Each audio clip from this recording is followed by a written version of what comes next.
नमस्कार। ये आकाशवाणी पटना है। अब आप खालिद रशीद से प्रादेशिक समाचार सुनिए। पहले मुख्य समाचार। पंचायत चुनाव के पहले चरण की अधिसूचना जारी। कल से नामांकन पत्र भरने की होगी शुरुआत। 24 सितंबर को 10 जिलों के 12 प्रखंडों में होगा मतदान। उत्तर बिहार में बाढ़ की स्थिति गंभीर बनी हुई है। 17 जिलों में 32,45,000 से अधिक लोग बाढ़ की चपेट में। गंडक बराज से 2,18,000 क्यूसेक से अधिक पानी छोड़े जाने के बाद पश्चिमी चंपारण, पूर्वी चंपारण, गोपालगंज और सारण जिले के कई नए इलाके बाढ़ की चपेट में। और आजादी के अमृत महोत्सव कार्यक्रम के तहत दानापुर स्थित बिहार रेजिमेंटल सेंटर में बहादुर सैनिकों और सैन्य कर्मियों के परिजनों को सम्मानित किया गया। देश भर में 18 वर्ष से अधिक आयु वर्ग के लोगों के लिए सरकारी केंद्रों पर निःशुल्क कोविड टीकाकरण अभियान जारी है। युवाओं से आग्रह है कि कोविड से बचाव का टीका अवश्य लगवाएं और अन्य लोगों को भी इसके लिए प्रोत्साहित करें। जब तक आवश्यक न हो घर से बाहर न निकलें और 3 सरल उपायों का पालन करते रहें। मास्क लगाएं, 2 गज की सुरक्षित दूरी बनाए रखें, हाथ और मुंह साफ रखें। साथ ही कोविड से संबंधित जानकारी प्राप्त करने और मार्गदर्शन के लिए आप राष्ट्रीय हेल्पलाइन नंबर 1075 पर संपर्क कर सकते हैं। बिहार सरकार के हेल्पलाइन नंबर 104 पर भी जानकारी प्राप्त की जा सकती है। अब समाचार विस्तार से। 11 चरणों में होने वाले पंचायत चुनाव के पहले चरण के लिए नामांकन की अधिसूचना जारी हो गई है। पहले चरण में 10 जिलों के 12 प्रखंडों में चुनाव कराया जाएगा। इसमें रोहतास जिले के दावथ और संझौली, कैमूर के कुदरा, गया के बेलागंज और खिजरसराय, नवादा के गोविंदपुर तथा औरंगाबाद के सदर प्रखंड शामिल हैं। इसके अलावा जहानाबाद जिले के काको, अरवल के सोनभद्र बंसी सूर्यपुर, मुंगेर के तारापुर, जमुई के सिकंदरा और बांका के धोरैया प्रखंड में भी पहले चरण में चुनाव होगा। राज्य निर्वाचन आयोग से प्राप्त जानकारी के अनुसार पहले चरण के लिए कल से नामांकन कार्य शुरू होगा। नामांकन की अंतिम तिथि 8 सितंबर है। वहीं नामांकन पत्रों की जांच 11 सितंबर को की जाएगी। 13 सितंबर तक प्रत्याशी अपना नाम वापस ले सकते हैं। पहले चरण के लिए मतदान 24 सितंबर को कराया जाएगा, जबकि मतगणना 26 और 27 सितंबर को होगी। इस चरण में 2119 मतदान केंद्र बनाए गए हैं। गंगा, गंडक, बागमती, कोसी और महानंदा सहित प्रमुख नदियों के जलस्तर में लगातार बढ़ोतरी के कारण उत्तर बिहार में बाढ़ की स्थिति गंभीर बनी हुई है। कोसी, सीमांचल और पूर्वी बिहार के कई जिले बाढ़ की चपेट में आ गए हैं। आपदा प्रबंधन विभाग के अनुसार राज्य में 17 जिले बाढ़ से प्रभावित हैं। इन जिलों में 32,45,000 से अधिक की आबादी बाढ़ की चपेट में है। गंडक और इसकी सहायक नदियों के जलस्तर में बढ़ोतरी के कारण पश्चिमी चंपारण और आसपास के जिलों में हालात सबसे अधिक खराब हैं। हमारे संवाददाता ने बताया कि गंडक बराज से आज 2,18,000 क्यूसेक पानी छोड़े जाने के बाद कई नए इलाके बाढ़ से घिर गए हैं।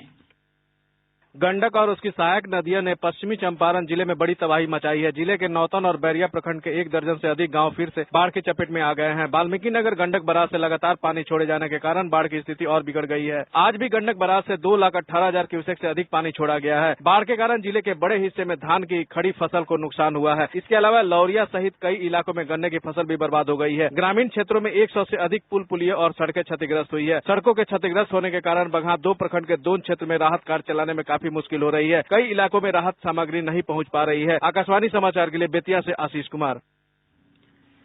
पूर्वी चंपारण जिले के अरेराज, केसरिया, संग्रामपुर, मधुबन, पताही, बंजरिया, सुगौली और आदापुर प्रखंड बाढ़ की चपेट में हैं।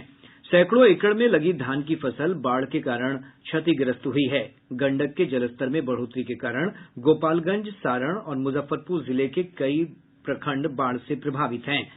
गोपालगंज जिले के मांझागढ़, सिधवलिया, बैकुंठपुर, कुचायकोट और सदर प्रखंड के कई गांवों से लोगों को पलायन करना पड़ा है।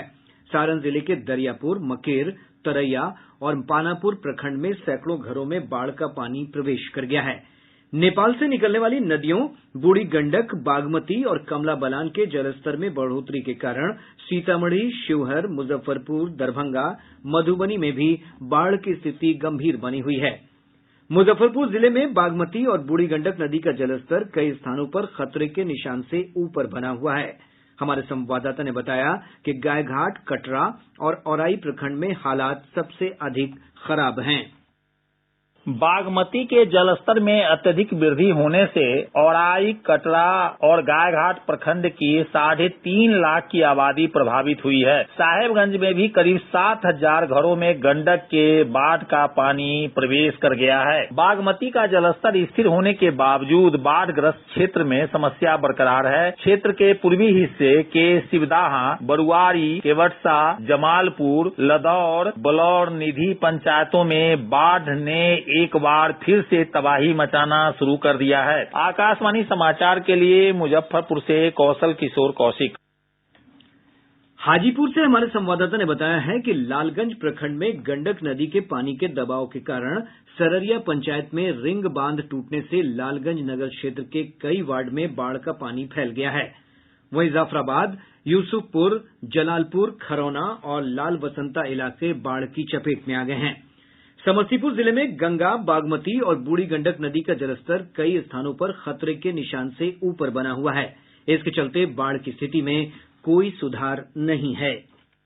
जिले में बाढ़ की स्थिति में कोई सुधार नहीं है। जिले में मोहद्दीनगर, मोहनपुर और विद्यापति नगर प्रखंडों के 30 से अधिक गांव बाढ़ से प्रभावित हैं। वहीं बागमती नदी में उफान के चलते कल्याणपुर प्रखंड के नदी किनारे के बसे गांवों पर बाढ़ का खतरा मंडराने लगा है। क्षेत्र के कई निचले इलाके बाढ़ की चपेट में हैं। वहीं नून नदी के जल स्तर में बढ़ोतरी से सयारंजन और मोरवा प्रखंड के कई गाँव में जनजीवन अस्त व्यस्त है। समस्तीपुर शहर के धर्मपुर इलाके में नदी के पेटी क्षेत्र में बसे 500 से अधिक घरों में बूढ़ी गंडक का पानी प्रवेश कर गया है। प्रभावित इलाकों में खाने पीने की चीजों के अलावा पशु चारे की भी भारी किल्लत हो गई है। आकाशवाणी समाचार के लिए समस्तीपुर से कृष्ण कुमार। सीतामढ़ी जिले में 9 प्रखंडों के 50 गांव बाढ़ से प्रभावित हैं।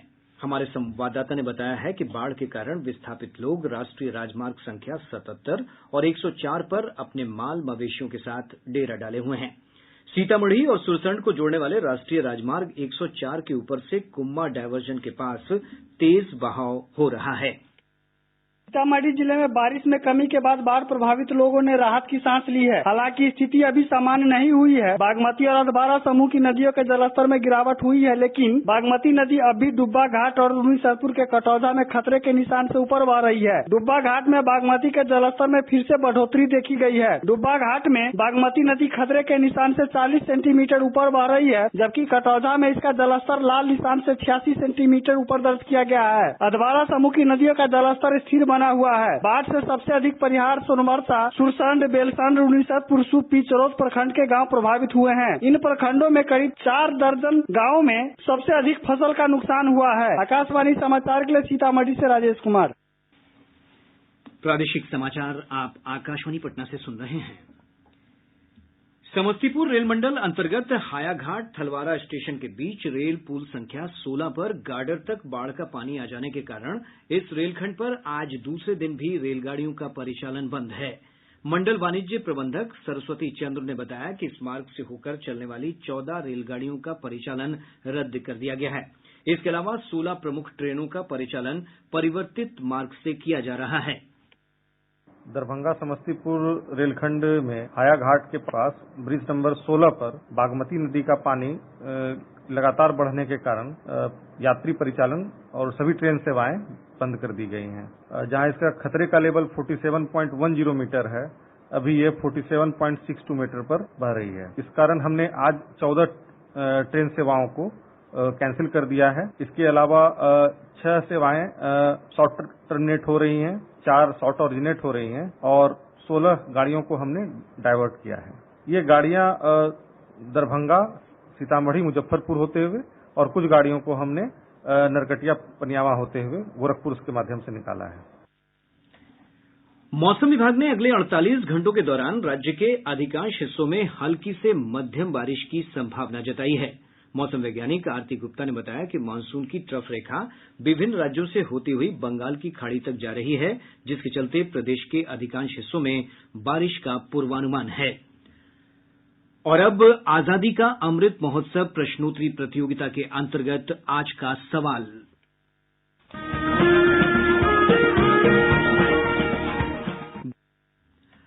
आज का प्रश्न है, सीमांत गांधी के नाम से कौन सी शख्सियत लोकप्रिय है?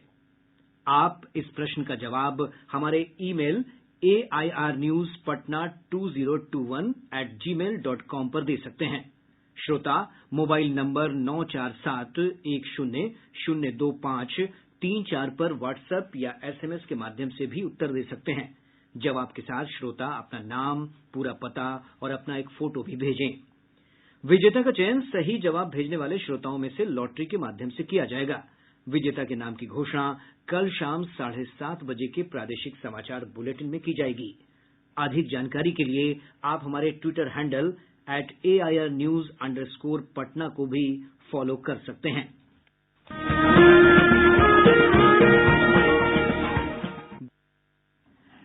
आजादी के अमृत महोत्सव कार्यक्रम के अंतर्गत दानापुर स्थित बिहार रेजिमेंटल सेंटर में आयोजित समारोह में राज्यपाल फागू चौहान ने वीर चक्र, शौर्य चक्र और कीर्ति चक्र और सेना मेडल से पुरस्कृत 24 सैन्य अधिकारियों और शहीद परिजनों को सम्मानित किया। इस अवसर पर आयोजित समारोह को संबोधित करते हुए राज्यपाल ने कहा कि बिहार रेजिमेंट भारतीय सेना का मजबूत अंग है। श्री चौहान ने कहा कि मातृभूमि की रक्षा के लिए रेजिमेंट के सैनिकों के त्याग और बलिदान का गौरवपूर्ण इतिहास रहा है। इस अवसर पर बिहार झारखंड सब एरिया के general officer commanding major general Rajpal Punia और सेना के कई वरिष्ठ अधिकारी भी उपस्थित थे। निगरानी जांच ब्यूरो ने गोपालगंज जिले के फुलवरिया प्रखंड अंतर्गत चमारीपट्टी पंचायत में कार्यरत एक राजस्व कर्मी गोपाल सिंह को 10,000 रुपये रिश्वत लेते रंगे हाथ गिरफ्तार किया है। ब्यूरो के धावा दल ने आरोपी को उसके किराए के मकान से गिरफ्तार किया। अधिकारियों ने बताया कि आरोपी एक रास्ते को खुलवाने के लिए शिकायतकर्ता से रिश्वत ले रहा था। निगरानी विभाग ने बिहार नगर सेवा के अधिकारी अनुभूति श्रीवास्तव के पटना स्थित आवास पर आय से अधिक संपत्ति मामले में छापेमारी की है। अनुभूति श्रीवास्तव पर भभुआ नगर परिषद के कार्यपालक पदाधिकारी के पद पर रहते हुए करोड़ों रुपए के घोटाले का आरोप है। गौरतलब है कि जिलाधिकारी की जांच रिपोर्ट में उसे दोषी पाया गया था। आप श्रोताओं की सुविधा के लिए आजादी का अमृत महोत्सव प्रश्नोत्तरी प्रतियोगिता का सवाल हम फिर से दोहरा रहे हैं। आज का प्रश्न है, सीमांत गांधी के नाम से कौन सी शख्सियत लोकप्रिय है? अधिक जानकारी के लिए सुनते रहिए आकाशवाणी समाचार। आप हमारे ट्विटर हैंडल @AIRnews_Patna को भी फॉलो कर सकते हैं। और अब अंत में मुख्य समाचार एक बार फिर। पंचायत चुनाव के पहले चरण की अधिसूचना जारी। कल से नामांकन पत्र भरने की होगी शुरुआत। 24 सितंबर को 10 जिलों के 12 प्रखंडों में होगा मतदान। उत्तर बिहार में बाढ़ की स्थिति गंभीर बनी हुई है। 17 जिलों में 32,45,000 से अधिक लोग बाढ़ की चपेट में। गंडक बराज से 2,18,000 क्यूसेक से अधिक पानी छोड़े जाने के बाद पश्चिमी चंपारण, पूर्वी चंपारण, गोपालगंज और सारण जिले के कई नए इलाके बाढ़ की चपेट में। और आजादी के अमृत महोत्सव कार्यक्रम के तहत दानापुर स्थित बिहार रेजिमेंटल सेंटर में बहादुर सैनिकों और सैन्य कर्मियों के परिजनों को सम्मानित किया गया। इसके साथ ही आकाशवाणी पटना से प्रसारित प्रादेशिक समाचार का ये अंक समाप्त हुआ।